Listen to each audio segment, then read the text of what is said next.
On Houston Newsmakers, the Orlando shooting tragedy and how it's shaping our national conversation. The killer involved was Muslim and proclaimed allegiance to ISIS while he killed nearly 50 people and injured many more. How does this change our view of Muslims in America and in our community? The executive director of the Houston Council on American Islamic Relations is here. The club where the attack took place was a gay club and most of the victims were gay. What is the connection, if any, between the Muslim and gay communities, and what does this horrific crime do to change the way the LGBT community is portrayed? Reverend Laura Groen, a Lutheran pastor with the Montrose Center, is here. And the great success story of career and recovery resources as they get ready for the 20th annual Barrier Breaker Luncheon, honoring men and women who've made tremendous differences in this great community we call Houston. From KPRC Channel 2, this is Houston Newsmakers with Cambrell Marshall. Last Sunday was an awful day for this country, waking up to the news that the worst mass murder in the history of the United States had taken place in Orlando by a man who professed to be a Muslim, and during that killing stopped long enough to call 911 and claim that he was doing it in the name of ISIS.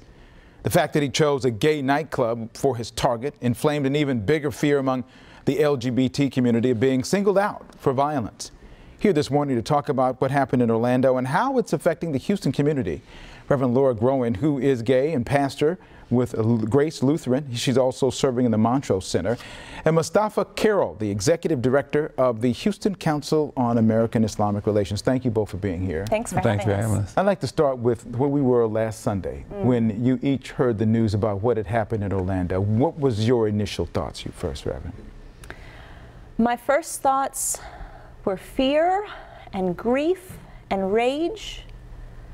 And my second thought was more fear, and fear of what would happen to our national dialogue and our conversation and what kind of hate would come up. That was my very second thought. What kind of hate will come from this tragedy? So almost immediately when you heard about all these people being killed, it was immediately associated with a, quote, gay nightclub? Yes. When I first read the news, I immediately heard this is Pulse nightclub in Orlando. This is a safe space for the LGBT community. This was Latin night, so it was primarily filled with people of color, and there were drag shows going on. So I knew this is my community that is hurting, and these are not people I know, but people who have so much in common with everybody that I love, and there's devastation when you realize that people are being killed for things that you have in common with them. Mustafa, what was your thought when you heard about this? Very similar. Of course, we always think about what kind of hate or what's going to happen, but that wasn't a first thought. I was just saying to myself, my God, was the first thing I said. And then the second thing was, I hope it's not a Muslim. And then my son calls me and he said, Pop, it was a Muslim. And I said, oh God, here we go again. And, you know, unfortunately, you know, you don't want that thought to overshadow the people that are being killed and injured over there. You don't want it to overshadow the hundreds of families and the thousands of friends that are going to be suffering because of it. But we've been dealing with this so much over the years that this is what happened. And you and I have had this conversation before on this program about Islam and those who practice it. And what do you do to continue to try to tell people, to try to convince people that Muslims are, in fact, as a group, not a group of people who hate Americans, for example, and kill? Right. Well, we just have to keep doing what we're doing and living that life. You know, I'm finding it really is cheap. You know, people have to see you. You have to keep building relationships. You have to be out here helping folks. And there's nothing that you can say that's going to be more beneficial than what you do. Hopefully people will see that. And so what we encourage our community to do is to get out and to meet people, not just meet them, but actually do service and help the community and be there for them in these hard times. It's not lost on me, the irony is not lost on me, that both of you are representing groups that over a period of time have been in a glaring spotlight. Muslims for disassociation, the LGBT community for gay marriage, the transgender bathrooms issue that's been going on now. It's ironic that you, in spite of what's happened here with a Muslim causing all of this hardship, that you as groups have similarities and that it's a difficult time because of those things? I don't think it's ironic. You asked in your lead up, what is the connection between the gay community and the Muslim community? And the answer is love is the connection between the Muslim community and the LGBT community. When I speak to Muslim people, I have never felt anything but love. These are siblings in faith, compassionate, faithful people, full of integrity. And when I hear the way they're spoken of in the news, it resonates with the way I'm spoken of in the news. And I've heard the same thing. So I think there's a kinship in being two groups of people who are misspoken of by the same group of people often. And when this sort of thing happened, it almost made it sound like there would be some excessive hatred from Muslims toward LGBT. Do you know that that may or may not be the case in some sects or some areas of your faith? I haven't heard it, and in fact, the overwhelming majority of Muslims actually stand with the LGBT community in this instant. Now, of course, we have some cultural nuances or differences, but when in terms of our humanity, in terms of seeing LGBT folks as human beings, we don't have an issue with that. And I haven't heard as much. I hear more rhetoric from other people about how we feel than I do from Muslims. The Muslims, this is not necessarily a conversation that you hear taking place on a regular basis. You might hear every now and then the question will come up. But in general, I haven't heard that kind of conversation. We've seen a number of appearances and news conferences, vigils the past week showing groups of people, leaders in the community, coming together, showing solidarity, if you will. What would your hope be would come from those kinds of gatherings? I've been saying that these gatherings have been the silver lining of the tragedy, but I really mean the rainbow glitter lining of this tragedy. It has been beautiful to see our communities come together, people of faith and LGBT people, and of course there are many people of faith who are gay and many Muslims who are LGBT. So these communities are overlapping communities, and I hope that we continue the love that we have, but also that people see this is a love that pre-exists this tragedy, that will continue after this tragedy. I have before spoken against Islamophobia. I will speak against Islamophobia after this news is out of the headlines, but the rest of you have a moment right now where you can see what has always been true and will always be true. Your process going forward, do you continue to have people within your own mosques, for example? Do you feel a responsibility to find people who may be like the gentleman who killed people in Orlando, or is that something you just said, that's not our issue? Well, no, it's our issue if one person kills one person. And it's our responsibility to continue to meet out anybody that we think could possibly do something like this. The problem is those people don't go around advertising it. There's no way that you can know if the person has never done something like that before. There's no way that you can know that unless that person actually shows himself. But it is always our responsibility to protect humanity and to protect other people. And, you know, our neighbors should feel as safe around us as anyone. That is an Islamic ideal, that there's no way that you have a neighbor who lives next door to you and is in fear of you, then you're not doing your job as a Muslim. It may be an uphill challenge. You understand that, though? Oh, absolutely. Because of the atmosphere. Absolutely. And I don't think that's going to change soon. We're in the middle of a political year. We expect to have more politicizing of these issues. And, you know, there are people who are using Muslims as a bully pulpit and forgetting about the real challenges that we have in the society with the lack of health care, with the poor, with the people who are on their last leg, so to speak. So we expect to see more and more of this, but we feel that by building relationships, by coming together as a community, if any situation is going to be solved in this country, it's going to be solved because we work together. It's not going to be solved because we divide each other. Mustafa Carroll and Reverend Gruen are going to be staying here for another segment, and we'll talk about what their hopes are for the community in this community and this country as Muslims and members of the LGBT community strive for equal treatment, even while additional threats are being made against them. That's next when Houston Newsmakers continues.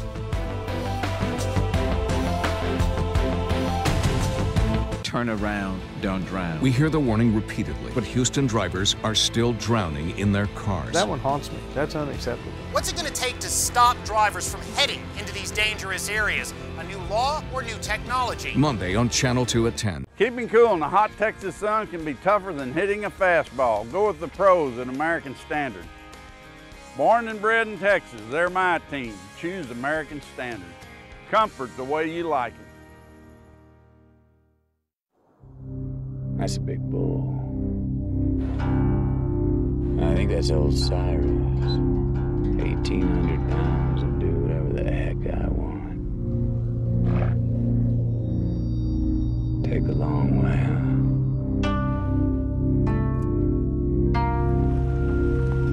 Thank you, Cyrus.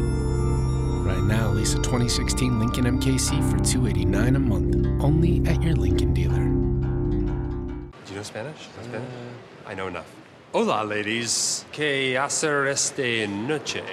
Pues no sé. We just got here. It's our first time.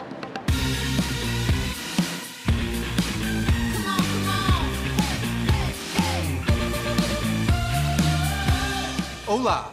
¿Dónde ir hoy, señoritas? We don't know. We just got here. It's our first time. Beating a hot summer takes a pro. Go with American Standard Air. High performance year after year. Strike out high utility bills all year long. American Standard Air. KPRC Channel 2 is teaming up again with the Gulf Coast Regional Blood Center to save lives. Join us June 16th through the 20th for our summer blood drive. Learn more at click2houston.com/community. Brought to you by our proud partners at Typhoon, Texas. And welcome back to Houston Newsmakers, where my guest, Reverend Laura Groen, a pastor and serving in the Montrose Center in Houston, and Mustafa Carroll is Executive Director of the Houston Council on American Islamic Relations. We've been talking about the Orlando shootings, the fact that a Muslim man was a killer and the gays appeared to have been the target in that particular incident. And now an additional threat has been made. Houston police are investigating a threat to the Houston Pride Parade scheduled for June 25th.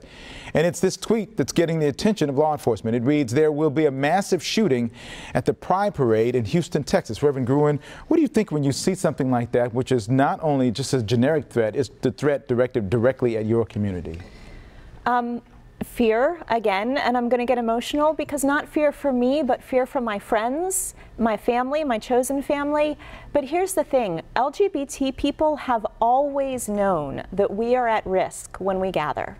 We know that. The fear is in us every single time we're in public and we hold our loved one's hand or we dare to give our loved one a kiss. And it has always been true. The first Pride Parade was a response to violence against us, and it has always been true that our response to violence against us is to dance and to throw glitter and to march down the street and to celebrate. That's one of the most beautiful things about our community, and it's not going to stop this year. We're going to be there dancing and marching and throwing glitter and listening to the music and celebrating, because that's what our community does when we're under threat. Well, in this case, in this environment, the threats aren't just against the gay community. One of the most recent threats, again, against the Muslim community as well, the threat in Seattle. And this was a man arrested last week for threats against a mosque. He claimed to have purchased an assault rifle and extra ammunition. He had posted Facebook comments like, "The final crusade against Islam has begun and revenge is a beautiful thing."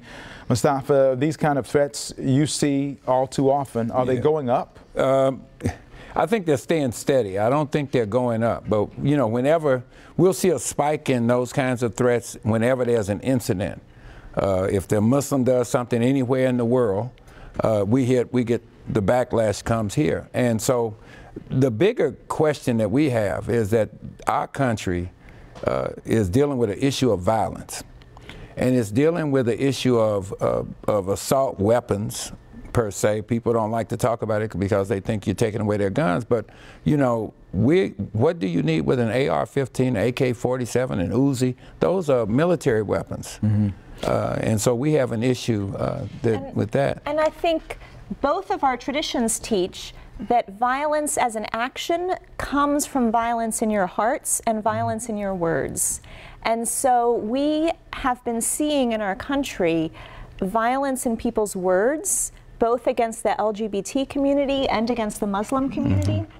And that violence, in their words, by people who say, I would never pick up a gun and shoot anyone, I don't want that to happen, people need to know that what you speak goes to another person's heart, and what is in another person's heart can come out in their actions. Absolutely. It's a dialogue maybe creating some of this. People hear it and it turns out. Oh, absolutely. The political environment, as you talked about, is, you've heard one of the candidates say they want to keep Muslims out of the country, and so that dialogue, I'm guessing from your standpoint, is not necessarily helpful. No, it has ascendancy because people look up to their perceived candidates. They look up to leaders in the, and not only from candidates. We've heard this up on the Hill. There are representatives on the Hill who have used the same language, the same vitriol against Muslims on Capitol Hill in this country. I get the sense from both of you that with all that's going on, that you're optimists about your faiths and about what may come. Well, what are your, as we finish this segment, what are your goals? What are your dreams about what's going to come out of this tragedy? It's part of my faith to know that good is stronger than evil and love is stronger than hate. So yes, I believe that in the end, the arc of moral justice is long, but it bends towards goodness, and that will happen when people of faith, when people of no faith come together and choose love over hate. Mustafa? And same thing here. I believe that it ultimately good always wins out. I believe, and you can't be a Muslim or any other faith for that matter and not believe that. I mean, that's part of our mantra. Well, I hope that it does come true the way you presented this morning. Thank you for being here. Thank you. And, Thank you very much. And good luck in the Pride Parade, and good luck in your efforts to go ahead and change attitudes and hearts. Thank you. Just ahead, the Career and Recovery Resources Organization getting ready for its 20th annual Barrier Breaker Awards. What that means and how you can get involved when Newsmakers continues. This 4th of July, Nissan's giving you 1,000 more reasons to celebrate. Choose excitement, capability, safety, and get holiday bonus cash. During Nissan's Free to Choose event, get up to 1,000 holiday bonus cash on top of existing offers, or get 0.9% financing on Rogue. Hurry! Bonus cash ends July 5th. Shop at your local Nissan store and choose Nissan.com today. Hi, I'm Michael Berry, and this is Texas Grand Ranch, North Houston's newest acreage community. We're about 20 minutes north of the Woodlands and about 5 miles west of 45 North. If you live at Texas Grand Ranch, right out your back door, I mean almost literally right out your back door, is the Sam Houston National Forest. There's a website at the bottom of the screen and a phone number. You can look for yourself, or you can call the number, get your details, get your directions, and come out and see for yourself. Fun and adventure at 3 great parks all summer long.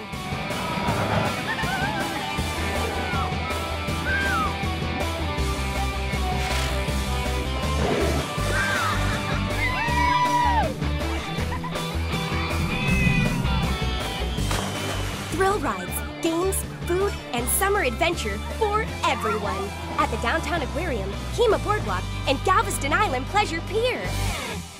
It's the final days of the Great American Ford Sales Event, going on now at your Best in Texas Ford dealer. Get 0% financing on America's best-selling brand. That's right, 0% financing on Ford's complete lineup of 2016 cars, trucks, and SUVs. And as a thank you for serving our country and community, all members of the Armed Forces and First Responders receive $1,000 appreciation bonus cash. During the final days of the Great American Ford Sales Event, hurry in to your Best in Texas Ford dealer. From KPRC Channel 2, this is Houston Newsmakers with Cambrell Marshall. And welcome back to Houston Newsmakers, where I'm joined by Dr. Vern Swisher, the Chief Executive Officer of Career and Recovery Resources, and James Davis, President of Gulfgate Dodge Chrysler Jeep, one of the recipients of this year's Barrier Breaker Award, now in the 20th year given by this organization. That's right. It's a milestone, isn't it? You better believe it. Hey, for those people who may not know about your organization, I know it's a United Way agency, it's been around for more than 70 years. That's right. Talk about what this organization 71 years, in fact. We were established in 1945.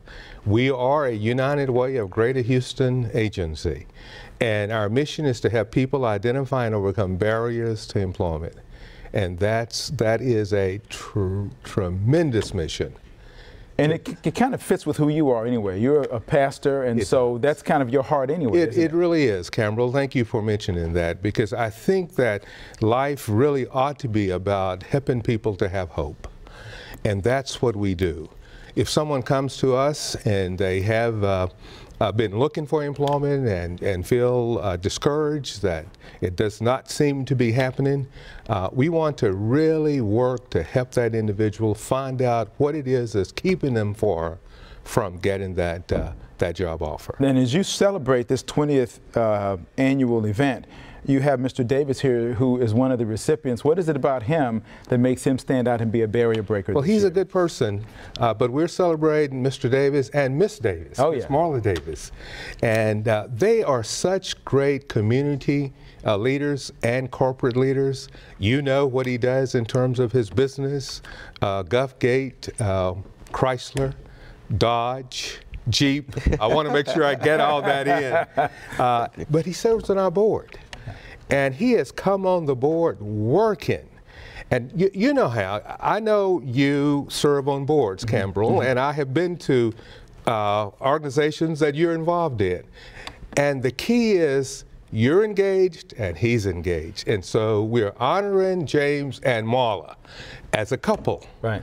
And we're looking forward to that. Congratulations to you on that. What does it mean to you to be honored in this way for this organization that you've obviously given a great deal of time and effort to? Well, it means a lot. It's a pleasure to, number one, serve on the board, and it's a pleasure to be an honoree. Me and my wife, we talk about all the time trying to give back. And when we look at career and recovery resources, everything that we have experienced in life, that's what they represent. I mean, we come from large families, and whether you're helping someone with drug addiction or homeless or whatever you're trying to do, that's what career and recovery resources is all about. So it's a pleasure to be able to do that. And how have you shaped your business as it is today, as a president of your company? How have you shaped that to mirror some of the desires and the goals of what career and recovery does in terms of what their mission statement's all about? Could I add one thing about Mr. Davis? There is something that he is a newsmaker. There was a veteran that had a major problem. Mr. Davis sought that veteran out and assisted that veteran. I want him to speak about that. That was on our program. We had our reporter covered that story. That's right. Right. We serve veterans. This is an example of doing something about it. He spoke for you. Well, and I appreciate that. And you know, one thing that when you talk about how my business mirrors what their mission statement is, it's about giving people a second chance. Right. It's about, you know, there's a lot of times I will look at someone that's trying to get employment but have had maybe a troubled past or have stumped their toe a little bit and just need that second chance. And we've done that in the past, and we will continue to do that. So I think that's a lot of some of the things that I do that we have in common. The event is on Monday, and that's so right. Is there still room to come? There is still room. It is Monday the 20th at the Hyatt Regency. We still have tables, we have sponsorships, and they not only will see Marla and James Davis as great leaders, they'll also see Daryl Montgomery, who is the regional president of Wells Fargo, and they will see 4 outstanding star clients who will talk about how they have been successful in finding employment because of the help of career and recovery resources. And that's always great when you have people in the room who hear about the success stories that your organization is helping make happen. Absolutely. And it's not scripted at all. That's true. They tell their story. You both got to be happy about breaking ground recently this past week on a new facility. We have about 30 seconds. That's right. Tell me what that's about. Oh, that's our new Employment Technology Center, and it is called the Horn Family Foundation Employment and Technology. The Horn Foundation gave us $1 million gift so we could close phase 1 to build that building. We'll be able to have more people ready to go overcome employment. Congratulations to you on your award, and continued success to you. We hope to do more stories unlike the one we did with the veteran that you helped. And thank you, Reverend Swisher, for coming on. We appreciate it. Cambrel, thank you. Thank you. It's a real pleasure. Yep. Thank you. Hey, we're going to give you've seen the information full screen on the information on the event. You can go to our website as well. I'll give you more information on the exact location and the event coming up on that luncheon downtown. Coming up, what's coming up on Newsmakers you want to know about right after this.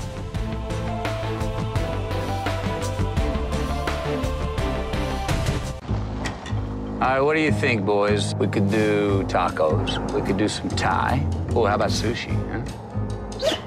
No, we're not having barbecue again. Why? Because you're on 4 legs and I'm on 2. And I'm driving. That's why. Sushi it is. Right now, lease a 2016 Lincoln Navigator for $599 a month, only at your Lincoln dealer. We want to show you how the competition stacks up to Xfinity X1. There are basically 2 providers here. That's mine, the DirecTV. Let's see who lets you talk directly into your remote control. Show me kids' movies.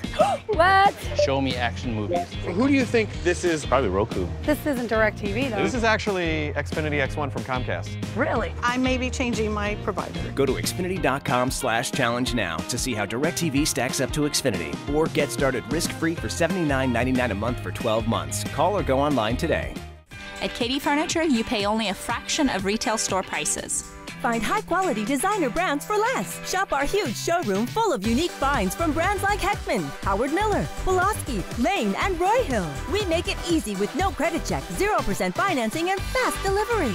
You'll find quality at every price level. Shop Katie Furniture and you'll never pay retail again. Katie Furniture, only 1 block north of West Green from I-10. Online at katiefurniture.com. Thousands of families affected by disasters, like the recent flooding, urgently need support. You can help the American Red Cross provide warm meals, shelter, and hope to families when they need it most. Please donate today to Red Cross Disaster Relief to help people affected by disasters, big and small. Go to redcross.org or call 1-800-RED-CROSS today. Your support is critical. We can't do it without you. Here on Newsmakers, in the coming weeks, the Houston Community College Chancellor and the board chair, the special agent in charge of the FBI, and the leadership of Metro Houston. I'll let you know the specifics as they come up. Thank you to my guests for joining me this morning. If you'd like to see previous shows or get information on today's program, go to click2houston.com and under the news banner, click on Newsmakers. Have a great day, everybody. I'll see you next week, and happy Father's Day to all you great dads out there.